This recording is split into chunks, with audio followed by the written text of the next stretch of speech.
Olá a todos, vamos iniciar nossa aula falando sobre os princípios do concreto protendido, né? Aquilo que é de mais importante, a essência do concreto protendido, a gente vai ver nessa aula, certo? De início a gente tem o seguinte: a proteção se baseou em comprimir a peça de modo a evitar problemas de fissuração. A gente sabe que em estruturas de concreto armado, o princípio do concreto armado vai ser a aderência entre a barra e o concreto. Só que a barra de aço aqui ela vai entrar em serviço a partir da deformação da peça. Quando a peça começa a se deformar, essas tensões são transferidas para a barra e aí ela começa a trabalhar. Só que do momento da aplicação, da deformação e da barra começar a trabalhar, vão surgindo fissuras, vão desencadeando aqui o aparecimento de fissuras. E a ideia inicial de se utilizar o concreto protendido é justamente aplicar aqui tensões de compressão de modo a chegar a um estado aqui de modo que a peça, a seção mais solicitada ou as seções mais solicitadas, elas estivessem submetidas inteiramente à tensão de compressão. E aí foi o início da proteção. Até porque a gente do concreto armado, né, a gente sabe dos domínios de deformação, né? Ele vai ali, tem a seção, ele vai de 3,5 até 10 por 1000, no caso de concretos que tenha do grupo 1, né, de 20 a 50 MPa. E aí, mas só que esses limites não se sabia inicialmente. Foi muito incipiente o concreto armado, né? Ali no final de 1800, do século de 1800, né? Então, não se tinha isso ainda. As deformações aconteciam e a fissuração acontecia solta.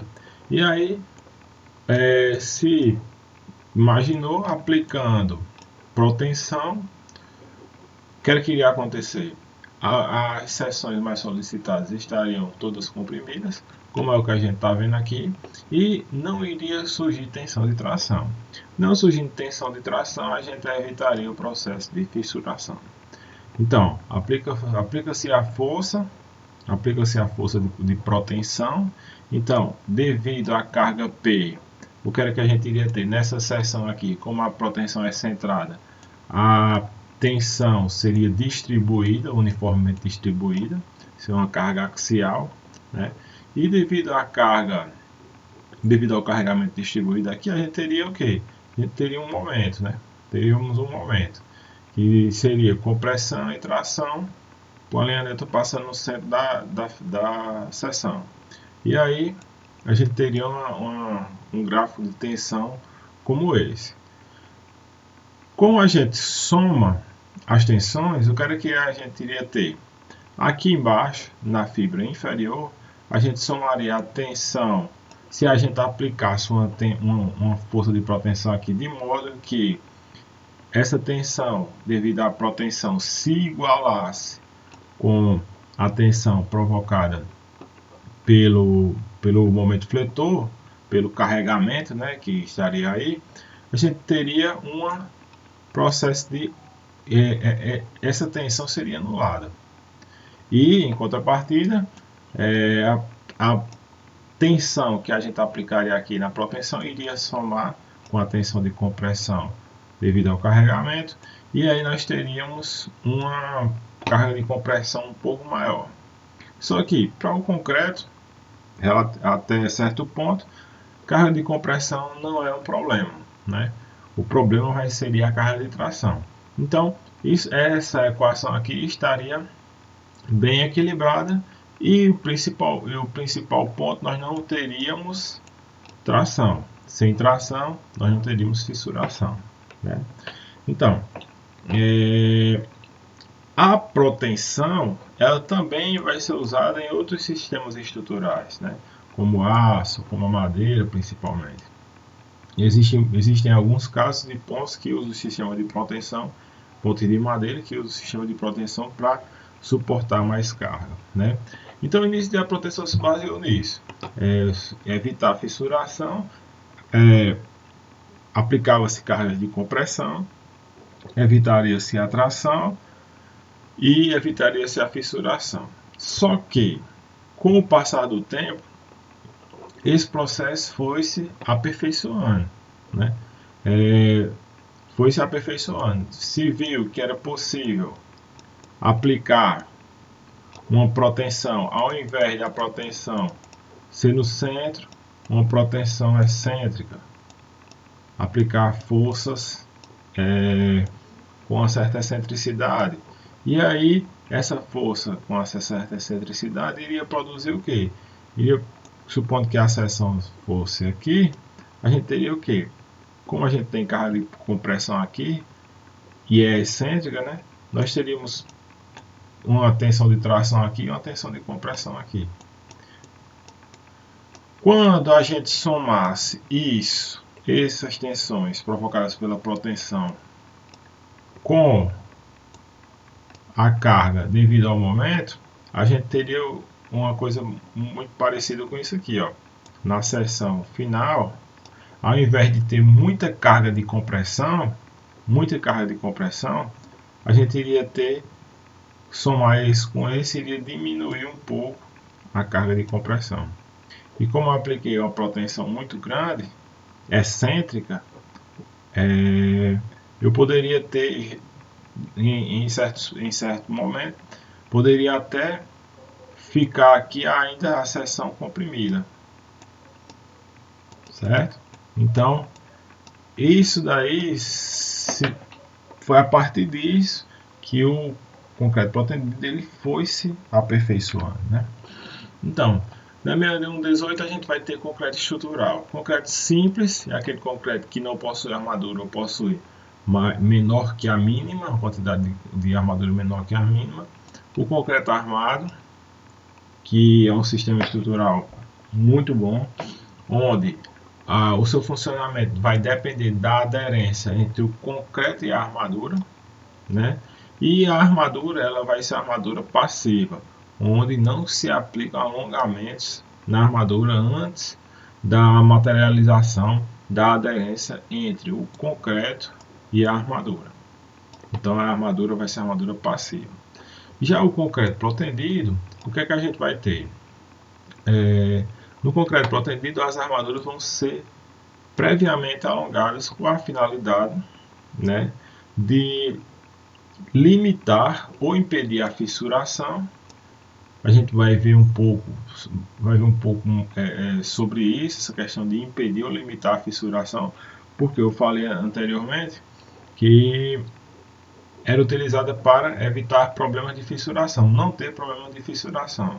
Só que, com o passar do tempo, a gente foi se estudando, né, o concreto protendido, e se desenvolveu 3 sistemas de proteção: proteção completa, limitada e parcial. E aí, na proteção completa a gente não vai ter fissuração, mas na proteção parcial a gente vai ter fissuração. Pode existir fissuração, mas uma fissuração não tão grande. Mas isso aqui vai ser assunto para a próxima aula, certo? Vamos nos ater aqui ao nosso sistema. Ela a proteção utilizada para impedir ou limitar a fissuração e também os deslocamentos da estrutura, certo? Por quê? Vamos imaginar aqui uma peça de concreto, a gente tem um espaço aqui, um duto, nesse duto a gente coloca um cabo e aplica a proteção. Quando a gente aplica a proteção, aqui a gente havia falado aqui, esse gráfico de tensão é devido à proteção. Como nessa seção aqui nós temos uma excentricidade do cabo, aqui seria a linha neutra, né? Aqui a gente teria a excentricidade, a a magnitude da excentricidade e, logicamente, nas fibras inferiores a gente teria tensão de compressão e nas fibras superiores nós teríamos tensões de tração, né? E isso devido à proteção. Devido ao carregamento que estaria atuando aqui, a gente teria tensão de compressão na fibra superior e tensão de tração na fibra inferior.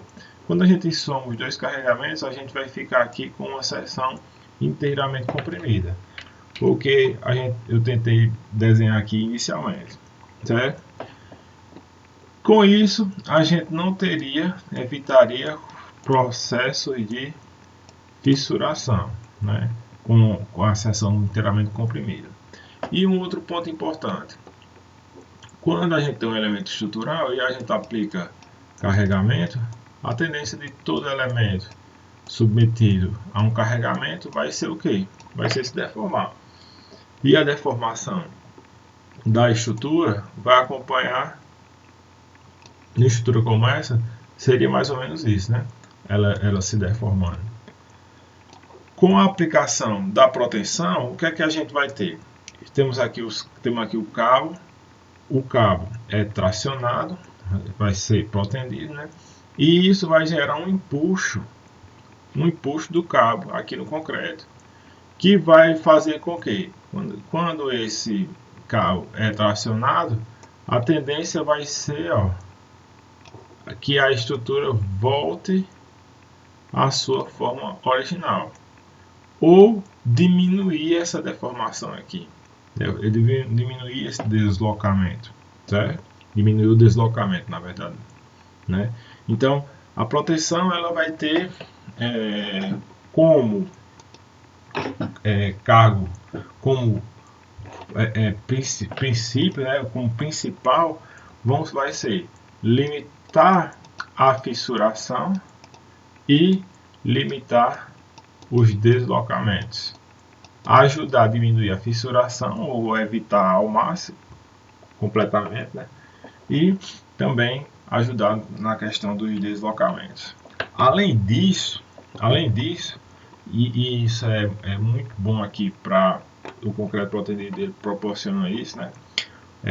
Proporcionar o melhor aproveitamento dos aços de alta resistência no estado limite único. A proteção vai proporcionar isso. Vai proporcionar a utilização dos aços de alta resistência. Se a gente imaginar aqui, gráfico de tensão e deformação, né, a gente vai observar uma coisa. Quando eu estou trabalhando com aço CA50, o que vai acontecer com minha estrutura? Meu aço CA50 ele vai vir aqui, quando ele chega em determinado limite, ele vai começar a sofrer o processo de escoamento. A gente tem aqui o módulo de elasticidade, né? O módulo de elasticidade é. E a gente sabe que para atingir essa tensão FYD, o que a gente vai ter? A gente vai ter uma determinada deformação. E essa deformação aqui, para o aço CA50, vai ser de 2,07 por mil. 2,07 por mil. No caso, se a gente fosse utilizar aço de alta resistência no concreto armado, como o CP 190, aí você pode perguntar, Daniel, o ACA50 tem uma resistência de 500 MPa. O CP 190 ele vai ter uma resistência de 1900 MPa. Então, o que iria acontecer aqui? Para que o aço ele atinja a sua resistência, o aço de concreto protendido atinja a sua resistência máxima, ele teria que se deformar, extrapolando aqui esse eixo, ele teria que se deformar bastante. Ele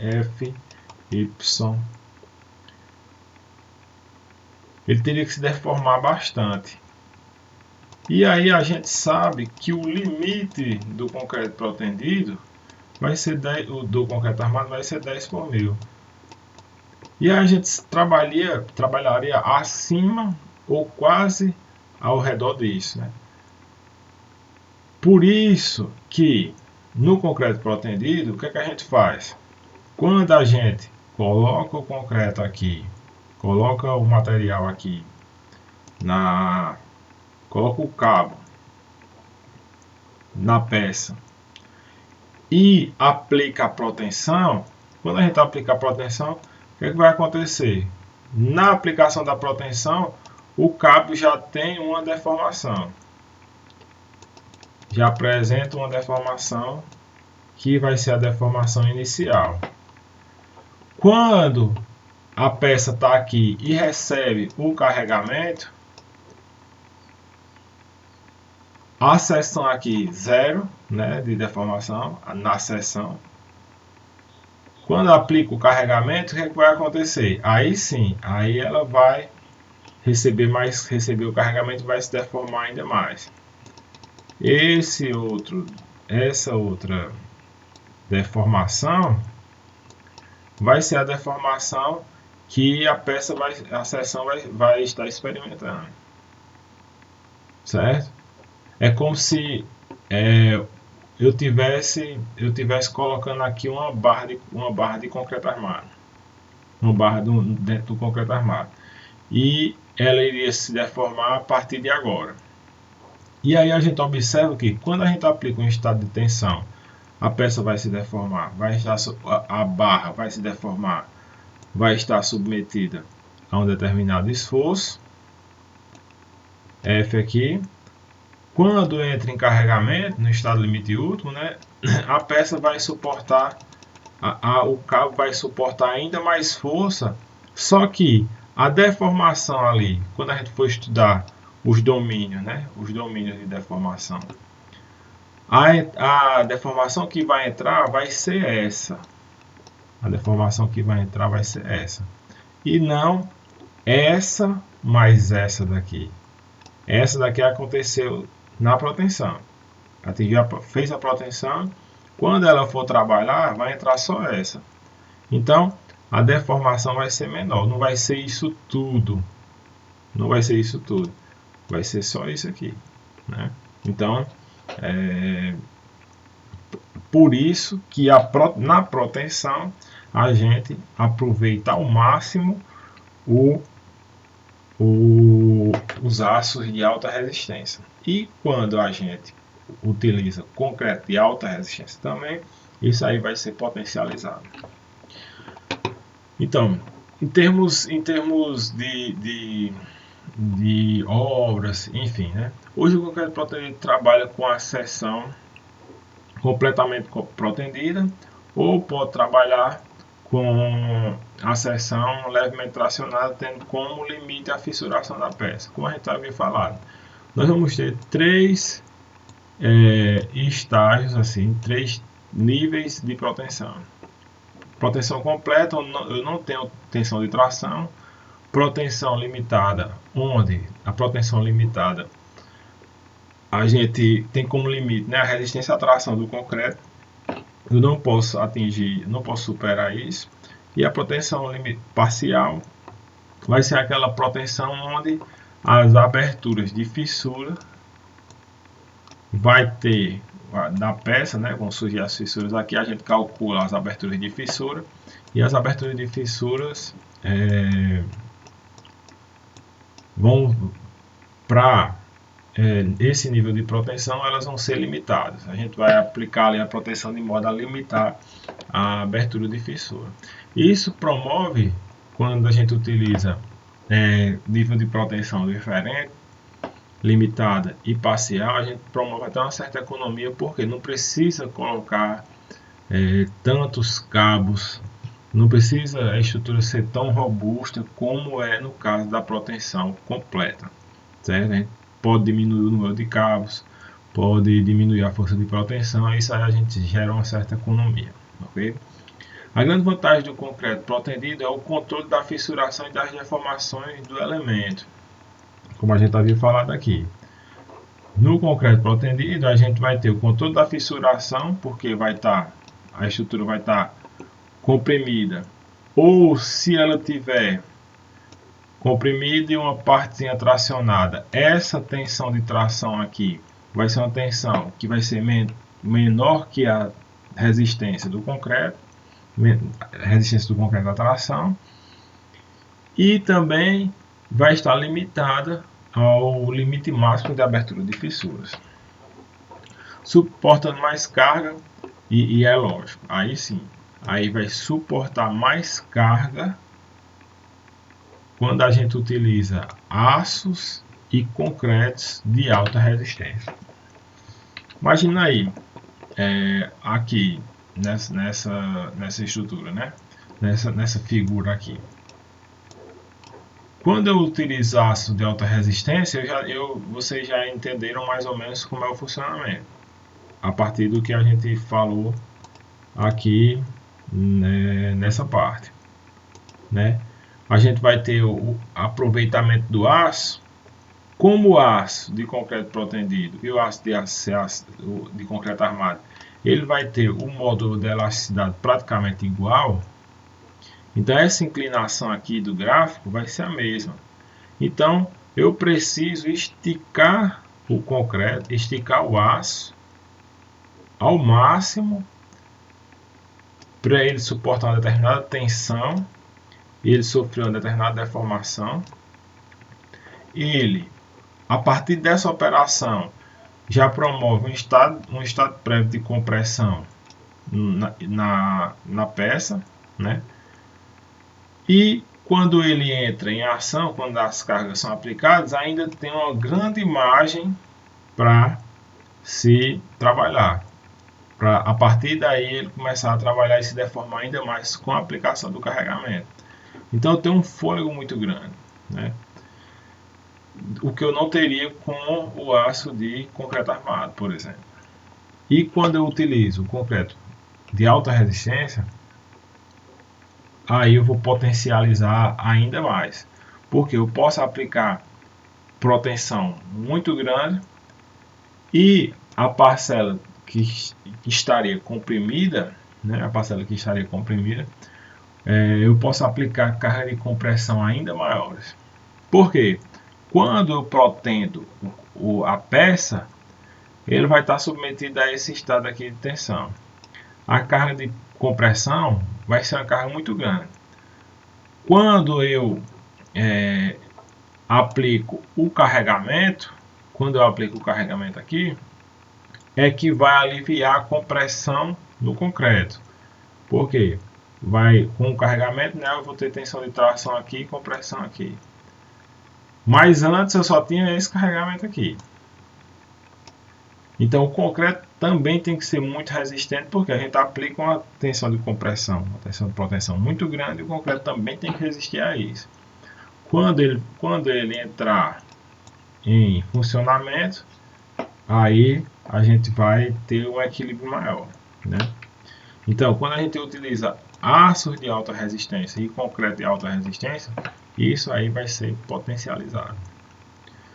A gente vai para as aplicações, né? A aplicação do concreto protendido é muito antiga, da proteção é muito antiga. Desde rodas de carroças, a barris, né? As rodas tem um aro de aço, ele é pré-aquecido, monta-se a roda, o aro de aço aquecido, coloca aqui, quando ele esfria, ele retrai, segura os raios da roda. O barril bate aqui com a talhadeira e uma marreta para comprimir as peças do barril, né? Então a proteção já é muito antiga. O princípio, né? Agora no concreto armado veio aí de 1800 a partir de 1867 que surgiu aí a estética, né? O sistema de armar concreto, né? Logo depois veio o concreto armado e logo na sequência veio o concreto protendido. Podemos aplicar proteção em qualquer elemento estrutural. Então, vigas a gente vai utilizar muito, lajes é o que mais se utiliza e tirantes também. Veja aqui, ó, isso aqui são tirantes de concreto protendido. E aqui no MASP, né, a gente também vai ter tirantes internos, aqui também. Estacas protendidas, tubulões, cilindros, reservatórios, centrais nucleares, estruturas offshore, vamos ter uma utilização muito grande, principalmente estrutura offshore, porque vai estar em alto mar, né? E é necessário o controle ali de fissuração. Com a proteção completa, a gente vai ter a oportunidade de ter uma estrutura bem mais resistente, né? Logicamente, a estrutura offshore vai ser uma salada de especificações, porque além do projeto, né, de estrutura offshore, além do projeto estrutural, a gente vai ter o projeto de dosagem do concreto e controle tecnológico do concreto, né? Então, estrutura offshore é muito delicada, Aplicações no concreto, do concreto protendido, vasto, aplicação em pré-moldados. A gente vai ter vigas, a gente vai ter lajes, né? Aqui a laje pré-moldada, esse aqui vai ser o trilho protendido, atinge vãos bem maiores que o concreto armado, né? Muito bom isso aqui. Laje alveolar, laje em duplo T, laje ou vigas protendidas para pontes, né, que é onde elas são produzidas. Veja, aqui ainda a gente pode observar a manta que eles utilizam para realizar a cura da peça, e aqui acredito que já esteja em processo de transporte. A plataforma onde a viga é feita, e aqui os cabos de propensão, e acredito aqui que já vá para a parte de transporte. Aqui é o cabo, e aqui os cabos e as ancoragens. Vocês estão vendo esse espaço aqui? O que é que vai acontecer? Esses cabos são cortados e preenchidos com grout ou argamassa, preenchido aqui esse espaço para esconder isso aí e proteger contra a corrosão. O concreto protendido também vai precisar de armadura passiva, certo? A gente vai ter a gente pode calcular a peça com armadura tanto passiva como ativa, né? E vai precisar da armadura passiva para a montagem dos estribos também, né? Então, no concreto protendido a gente vai ter também armaduras passivas. A aplicação da proteção em pontes em avanço sucessivo é muito importante, né? A avanço sucessivo são aquelas pontes que são construídas em seções. A gente vai ter aqui um pilar, e esse pilar vai construindo uma seção de um lado, uma seção do outro, uma seção de um lado, uma seção do outro, até se encontrar com as demais, né? E aí a gente vai ter a presença de cabos de proteção. Esses aqui seriam os espaços onde os cabos passariam. A gente também pode instalar, além dos cabos aqui, a gente pode instalar peças aqui de aço, para passagem dos cabos dentro do caixão, né? Então vocês observam aqui as formas deslizantes vão sendo utilizadas para construção desse tipo de sistema. E aí eles utilizam muito o concreto protendido para esse tipo de construção. Um ponto que a gente pode citar aqui, vejam, num ponto como essa, o que a gente vai ter? A gente vai ter o esforço de positivo aqui, negativo aqui, positivo aqui, negativo aqui, o diagrama de momento fletor, né? Então, teoricamente, eu precisaria de mais barras, aqui na parte superior e aqui na parte inferior, né? Então, como a ponte é construída peça por peça, então eu vou botando uma peça aqui, boto uma peça desse lado, uma peça desse outro lado. Como a armadura que eu preciso colocar aqui, para supondo a ponte estivesse toda construída, eu precisaria de armadura aqui. Então, eu vou encaixando as peças e já passando essa armadura que eu precisaria quando a ponte estiver toda produzida. Vou colocar mais peças. Coloca a peça, encaixa a armadura. Coloca a peça, encaixa a armadura, né? E aí essas peças vão ser seguradas justamente por esses cabos aqui de cima, que são os cabos que, quando ela estiver pronta, quando estiver toda solidarizada, vão trabalhar ali normalmente nesse sentido. Só que quando estiver produzindo, a peça vai estar, o gráfico de momento fletor, né? Vai ser isso aqui. Só que isso aqui é muito parecido com isso, né? Então a gente aproveita, não precisa armar a estrutura de uma forma tão diferente para as pontes de balanço sucessivo, né? De avanço sucessivo. A gente já aproveita a armadura que seria utilizada nela quando ela estivesse pronta para segurar os cabos ali durante a construção, certo? A ponte Rio-Niterói. Ponte Rio-Niterói usou proteção do início ao fim, né? Tanto na parte em terra dos viadutos de acesso, essas longarinas aqui são longarinas que utilizaram concreto protendido, eram pré-moldadas, longarinas pré-moldadas, protendidas, né? E bem como a parte, né, os vãos em alto mar, que essas aduelas, elas são içadas e encaixadas aqui e protendidas, as aduelas, né, o sistema de aduelas. Então, é importante porque não é possível realizar escoramento de uma estrutura como essa para realizar a construção. Não posso fazer formas aí, seria um custo altíssimo. Então, a utilização desse sistema e a proteção ajuda ainda mais a utilização, a concretização desse sistema, né? Um outro ponto importante é o transporte. Eu tenho uma peça aqui, uma peça de concreto armado. Para me carregar uma peça de concreto armado, eu tenho que ter muito cuidado. Geralmente eles fazem umas alçazinhas assim para carregar. Pega essas alças, coloca no caminhão e leva. Mas só que eu tenho que ter muito cuidado. Por quê?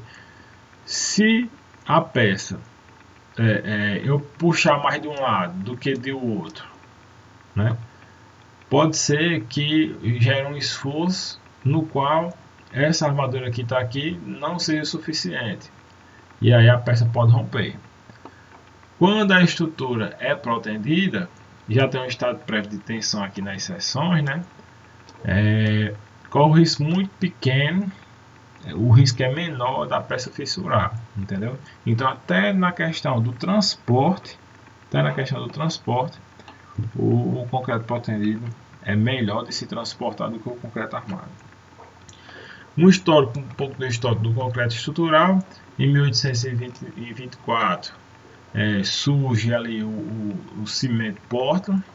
Em 1867 surgem as primeiras peças misturando concreto e aço, gerou diversas patentes e diversos sistemas.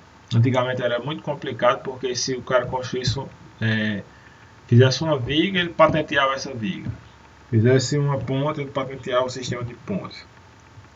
Tinha muitas dessas coisas, todo mundo querendo inventar alguma coisa e patentear. Hoje, graças a Jesus, né, a gente não tem, a gente usa o sistema de concreto armado. A gente não precisa pagar para usar o sistema de concreto armado, né?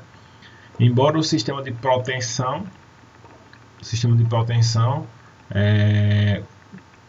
como na proteção a gente vai utilizar cabos, e esses cabos eles precisam ser ancorados nas extremidades, todo o sistema de macaco para puxar os cabos, né? Todo esse sistema aí são vendidos por empresas que detêm a patente da ancoragem, detêm a patente do sistema, né? Embora a gente tenha evoluído, mas as ancoragens, os cabos, algumas particularidades ainda, os aparelhos de apoio, algumas pontos ainda dependem de... Eu não posso construir do zero, não posso copiar, na verdade, um aparelho de apoio de uma empresa, né? Isso aí é plágio. Eu não posso copiar um aparelho de uma ancoragem dessa daqui. Eu não posso fazer do mesmo jeito de uma empresa, porque eu estaria copiando, estaria plagiando o sistema. Então, eles têm as patentes ainda, no concreto protendido ainda tem patente nesse tocante, né? Nesse tocante. Tadeusz foi um dos primeiros a fazer ensaios com vigas, e aí eram elementos armados de forma bem rudimentar, né? Mas foram as primeiras construções, primeiros edifícios foram construídos por Tadeusz, né? E os primeiros ensaios com concreto armado. E aí houve uma grande evolução, né? Uma evolução muito grande, até chegar no gênio, né? Freycinet. Freycinet que tem uma empresa, possui uma empresa de proteção. O que é que acontecia? Eu tinha aqui a minha viga, a minha laje, o meu elemento, colocava o cabo, fazia a proteção. Quando fazia a proteção, prendia aqui nas extremidades e pronto. Era isso que se fazia antigamente. Só que com o tempo, o que era que acontecia? Essas estruturas começavam a fissurar e algumas até desmoronar. Chegou-se um tempo em que o concreto protendido era proibido de ser utilizado, foi proibido de ser utilizado por tanto desastre que estava acontecendo com o concreto protendido, né? E aí foi-se estudar, e Freycinet foi o grande estudioso nesse tocante, né? O porquê que o concreto protendido tinha esses problemas, passava por isso. Um dos pontos foi a perda de proteção. Por que acontece a perda de proteção? Veja, eu tenho aqui uma peça de concreto. Eu estico o cabo,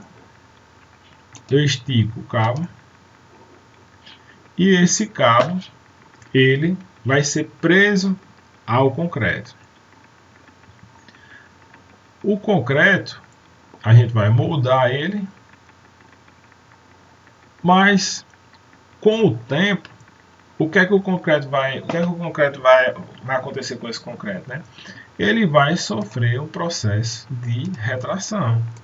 Então, o concreto ele vai diminuir a peça, né? Na verdade, vai diminuir as suas dimensões. Diminuindo as suas dimensões, e aí a gente vai lá para o gráfico de tensão de deformação, né? Eu tenho aqui o gráfico de tensão de deformação. Protendi com uma determinada deformação, ele está suportando um determinado carregamento. Carregamento aqui, deformação aqui, né? E concreto retrai. Quando o concreto retrai, a deformação diminui.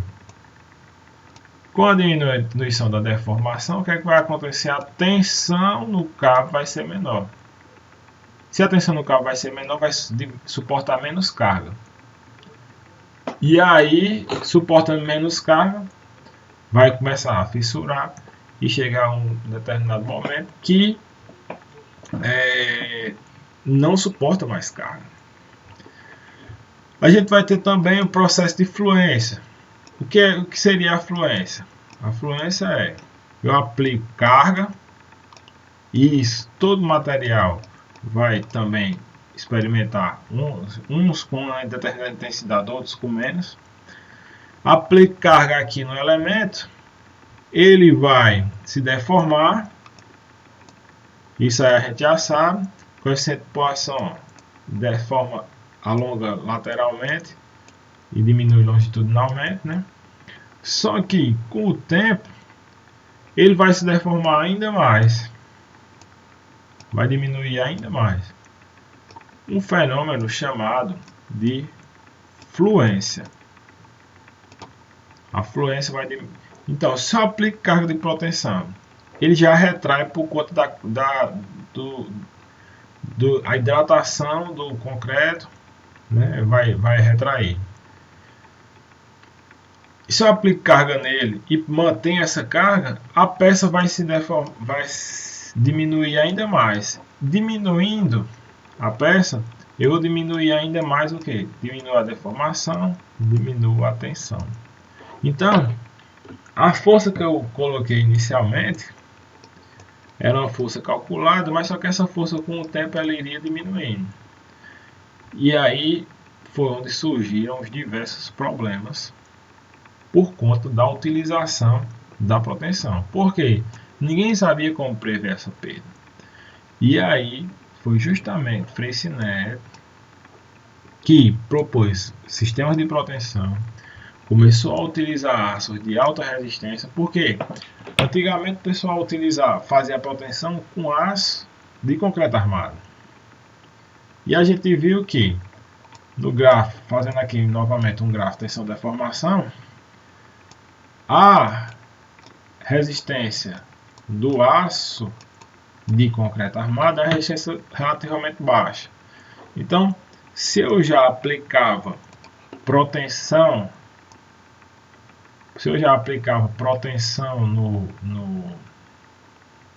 no cabo, na barra, quando ela fosse entrar em funcionamento, né, quando a aplicação das cargas, ela iria elevar mais um pouco e já iria sofrer o processo de deformação sem aumento de tensão. Já iria entrar no estado plástico.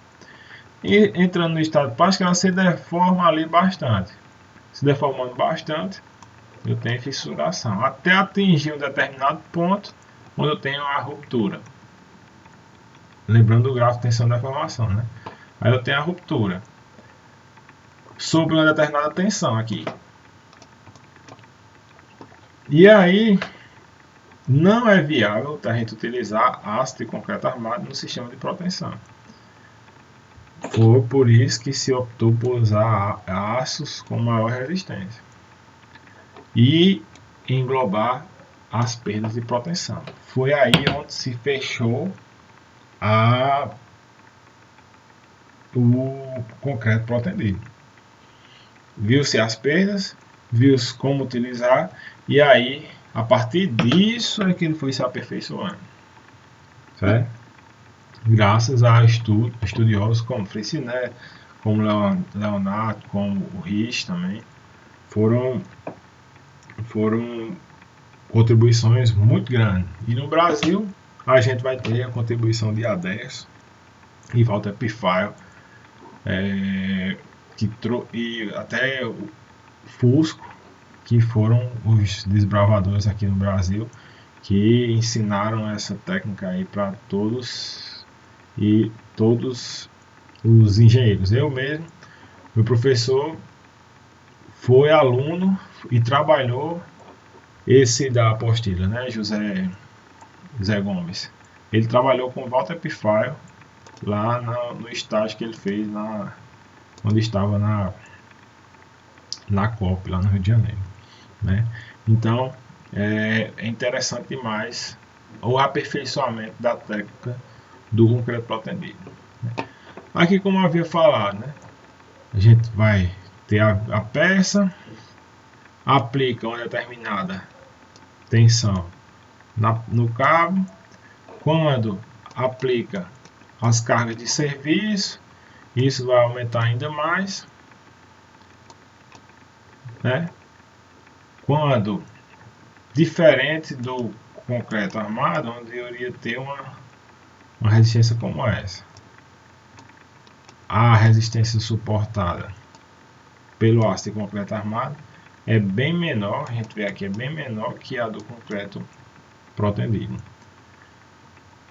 E a deformação que ele experimenta é uma deformação bem menor que a do concreto protendido, aço de concreto protendido.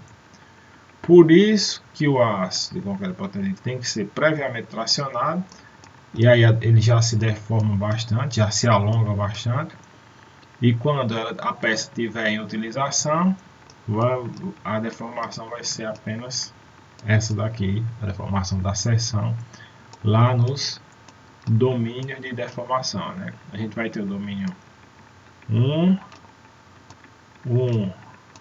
vai até 0, vai ter o domínio 2, depois o domínio 3, depois o domínio 4, 4A, 5, né? Então, o pré-alongamento vai acontecer, esse pré-alongamento vai acontecer, a gente coloca a barra aqui, depois que o concreto está protendido, a peça vai se comportar como se fosse de concreto armado, né? E aí vai sofrer mais uma deformação. Essa deformação aqui que ele sofrer, deformação posterior do cabo, a gente vai colocar aqui nos domínios de deformação. E esses domínios de deformação a gente vai definir em que domínio a peça vai se encontrar. Mas tenham calma que a gente vai falar sobre isso mais à frente, ok? Por fim, a gente vai ter que a ponte do Galeão foi a primeira ponte em concreto protegido do país. Essa ponte foi restaurada, foi feita outra do lado, mas ela está lá, 1948, em alto mar, né? É uma estrutura bastante antiga, em alto mar, e a gente sabe que a estrutura em alto mar sofre uma grande degradação, mas ela ainda está lá, já sofreu alguns processos de reparo, não tem a capacidade de suporte como as pontes modernas, mas ainda está lá no Rio de Janeiro. E aí, minha gente, por fim, a gente pode falar aqui um pouco do que vem acontecendo com o concreto protendido. Ele passou de estruturas rodoviárias, superestruturas, para aplicação em edifícios, principalmente na questão de lajes protendidas.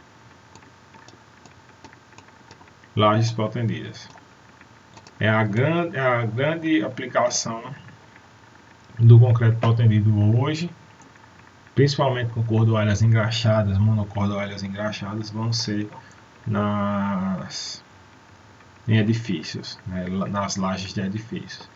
É a grande utilização. Utiliza-se em superestruturas, né, estruturas de pontes, enfim, mas também a gente vai utilizar hoje em edifícios, principalmente no caso em elementos como vigas e lajes, certo?